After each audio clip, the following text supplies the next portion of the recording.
कि 90 का जंगल राज कतई कोई वापस नहीं चाहेगा कि किसी भी कीमत पर लौटे। हमारे प्रदेश की विपक्षी बड़ी पार्टियां जब इस तरीके के बयान देकर लोगों को उकसाने का प्रयास करें, यह आप मान के चलिए कि ये लोग इसका मतलब हार हो रही है ये जान रहे हैं। हार इन लोगों के गले से उतरने नहीं वाली है और इसीलिए भले वो कांग्रेस के नेता हों, राहुल जी को ऑल ऑफ अ सडन जिस तरीके से जेंजी याद आ रहे हैं या बिहार के जिस तरीके से विपक्षी राजनीतिक दल हैं, ये बात तय है कि इन लोगों को अपनी हार ये लोग मन ही मन में मान चुके हैं। फीडबैक हर राजनीतिक दल को आता है और एक मजबूत, स्थिर और विकास की सोच वाली सरकार अगले 5 साल बिहार को बदलने की दिशा में लेकर जाएगी और किसी ना किसी तरीके से ये लोग संदेश देने का प्रयास कर रहे हैं कि लोगों में एक अराजकता का माहौल तैयार हो। नमस्कार। आखिरकार सुनील सिंह को बरबोलेपन की सजा मिल ही गई, एफआईआर दर्ज हो गया और ये एफआईआर सुप्रीम कोर्ट के उस फैसले पर भी प्रतिकूल प्रभाव डाल सकता है जिस फैसले को लेकर उनकी सदस्यता बहाल की गई थी। खैर, वो लंबी कानूनी लड़ाई है, वो अपनी जगह है, लेकिन जिस अंदाज में सुनील सिंह ने बात रखी है, क्या वाकई में इस तरीके से बात रखनी चाहिए कि नहीं? हमने पिछले वीडियो में भी ये सवाल खड़ा किया था। वैसे डीजीपी के आदेश पर एफआईआर दर्ज हुआ है और खबर आ रही है कि आईटी एक्ट के तहत इन पर एफआईआर दर्ज हुआ है और साथ ही भड़काऊ भाषण देने जो एक खास तरीके की धाराएं हैं, जिस धाराओं में इन पर एफआईआर दर्ज हुआ है। वैसे अब एफआईआर दर्ज करने के बाद इस पर सियासत भी तेज हो गई है और तेजस्वी की तरफ से एक बात और समझ लीजिए, इनके बयान के बाद आरजेडी के कोई बड़े नेता के तरफ से कुछ इस तरीके का बयान अभी तक नहीं आया है। जिस तरीके से विधान परिषद में ये अलग थलग पड़ गए थे, इस बयान के बाद यहाँ भी अलग थलग पड़ गए। वैसे इनकी राजनीतिक मजबूरी भी है। इस चुनाव में जिस तरीके से इनको हाशिए पर रखा गया, आखिर राजनीतिक व्यक्ति है ना, कुछ ऐसा बयान देंगे नहीं तो फिर चर्चा कैसी होगी। लेकिन इस चर्चा के सहारे अब एक एफआईआर भी ये झेलना पड़ेगा। लेकिन ये सब कुछ एक रणनीति का हिस्सा है, उस सियासत का जिस सियासत में कभी राबड़ी के भाई हुआ करते थे ये, और आज हालात ये हैं कि उनका भगना, अगर राबड़ी भाई हैं तो भगना तेजस्वी इस बार दूध में मक्खी को जिस तरीके से बाहर फेंका जाता है, ठीक उसी तरीके से अपने राजनीतिक जो चौकड़ी है ना, उससे इनको बाहर कर दिया है। वैसे इस बयान के बाद सुर्खियां जरूर उन्होंने बटोरी है, लेकिन इस बयान से बिहार की राजनीति एक बार फिर से गर्मा गई है। जरा सुनिए चिराग पासवान इस बयान को लेकर किस तरीके से अपनी बात रख रहे हैं और कहीं न कहीं इशारों में उस जंगल राज की तरफ इस बयान को मोड़ने की कोशिश कर रहे हैं कि देखिए ये आया तो फिर जंगल राज की वापसी तय है। जरा सुनिए चिराग क्या कर रहे हैं।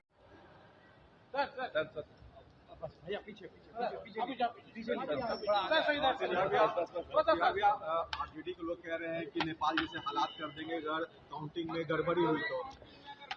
ये लोग अराजकता का माहौल और ये चिंता का विषय है। जब देश की बड़ी पार्टी, हमारे प्रदेश की विपक्षी बड़ी पार्टियां जब इस तरीके के बयान देकर लोगों को उकसाने का प्रयास करें, यह आप मान के चलिए कि ये लोग इसका मतलब हार हो रही है ये जान रहे हैं और किसी ना किसी तरीके से ये लोग संदेश देने का प्रयास कर रहे हैं कि लोगों में एक अराजकता का माहौल तैयार हो। हार इन लोगों के गले से उतरने नहीं वाली है और इसीलिए भले वो कांग्रेस के नेता हों, राहुल जी को ऑल ऑफ अ सडन जिस तरीके से जेंजी याद आ रहे हैं या बिहार के जिस तरीके से विपक्षी राजनीतिक दल हैं, ये बात तय है कि इन लोगों को अपनी हार ये लोग मन ही मन में मान चुके हैं। फीडबैक हर राजनीतिक दल को आता है और जो संतोष एनडीए के नेताओं पर है, के चेहरे पर है, वो महागठबंधन के नेताओं पे नहीं है। ये अपने में दर्शाने बताने के लिए काफी है कि इन लोगों को पता है कि ये लोग हार रहे हैं। अब किस तरीके से कल काउंटिंग के दौरान एक अराजकता का माहौल उत्पन्न किया जाए, उसमें किस तरीके से बाधा दी जाए, ये लोग इस तरीके की बयानबाजी कर ऐसा माहौल बनाने का प्रयास कर रहे हैं।